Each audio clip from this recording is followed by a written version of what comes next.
Voici ce qui risque de t'arriver si tu continues à ne pas nourrir ton esprit. La parole de Dieu dans Matthieu 4, le verset 4, il est écrit, et Jésus répondit, il est écrit, que l'homme ne vivra pas de pain seulement, mais de toute parole qui sort de la bouche de Dieu. L'homme est constitué en 3 parties, le corps, l'âme et l'esprit. L'âme et l'esprit sont invisibles, on ne le voit pas. Mais le corps, on le voit parce que c'est cette carcasse physique. Et c'est normal que l'être humain puisse prendre soin de son corps, parce que nourrir, se vêtir, on doit être comme des personnes normales. C'est normal, c'est tout à fait normal de se nourrir, de prendre soin. Mais aujourd'hui, si Jésus parle de ce verset, lorsque Satan est venu le tenter dans le désert en disant que tu dois, si tu es enfant de Dieu, transforme ces pierres en pain, est-ce que aujourd'hui, ta vie, ta préoccupation, se limite qu'à nourrir ton corps physique, à prendre soin de ton corps physique, ou bien ta préoccupation aujourd'hui, c'est aussi de la même façon que tu nourris ton corps physique, tu prends soin de ton corps physique, c'est de la même façon aussi, tu dois prendre soin de ton esprit. Il y a certaines personnes, tu vois, si costauds, si beaux, intelligents, belles, mais ce sont des personnes qui souffrent de kwashiorkor en esprit. Parce que le corps est bien nourri, mais l'esprit souffre de la malnutrition. L'esprit souffre de la malnutrition. Mais aujourd'hui, l'industrie ou bien avec les inventions technologiques, on est en train de plonger l'être humain dans la distraction totale. La distraction, c'est de plonger l'être humain ou bien de le submerger par un flux d'informations et des choses, des distractions pour justement le détourner de la voie de Dieu. Parce qu'aujourd'hui, le diable sait s'il te donnait juste un peu de temps où tu vas rester calme, des temps où tu es calme, tu ne fais rien, tu vas connaître beaucoup de choses. Et Dieu déplore cela parce que Satan est en train d'entraîner les enfants de Dieu dans l'ignorance. Et cette ignorance entraîne les enfants de Dieu à la mort.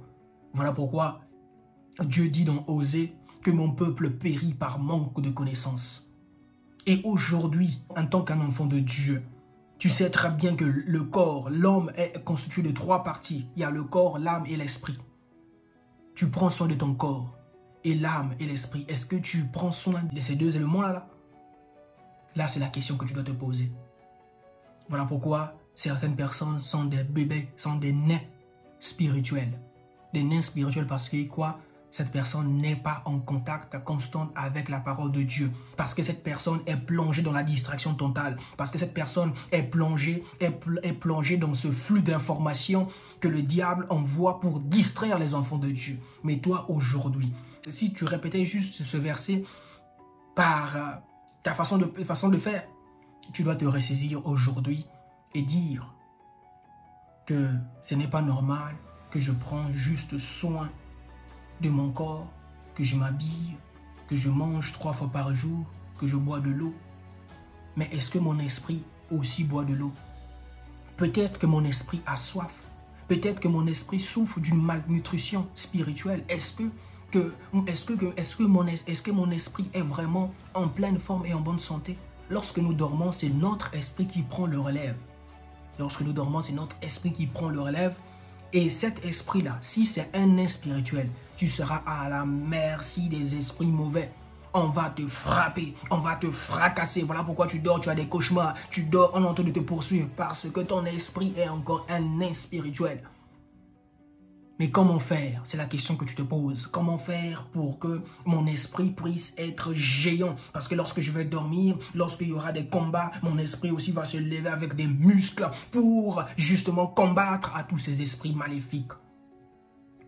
Josué 1, le verset 9, il est écrit que ce livre de la loi ne s'éloigne point de ta bouche, médite-le jour et nuit, afin d'agir fidèlement selon ce qui est écrit.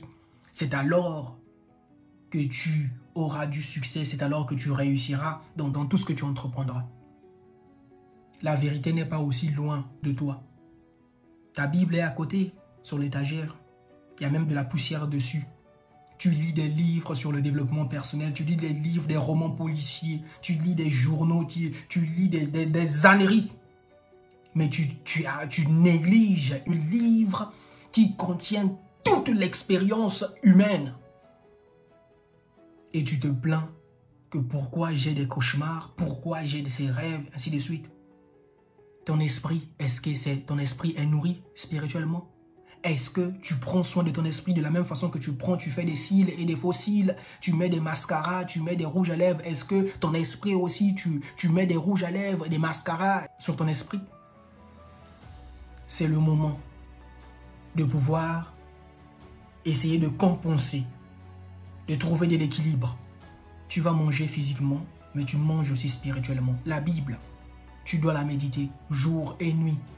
Tu dois lire la parole de Dieu. Tu dois écouter la parole de Dieu. Tu dois vraiment être plongé dans cet univers où autour de toi, tout ce que tu feras, ça sera que la parole de Dieu.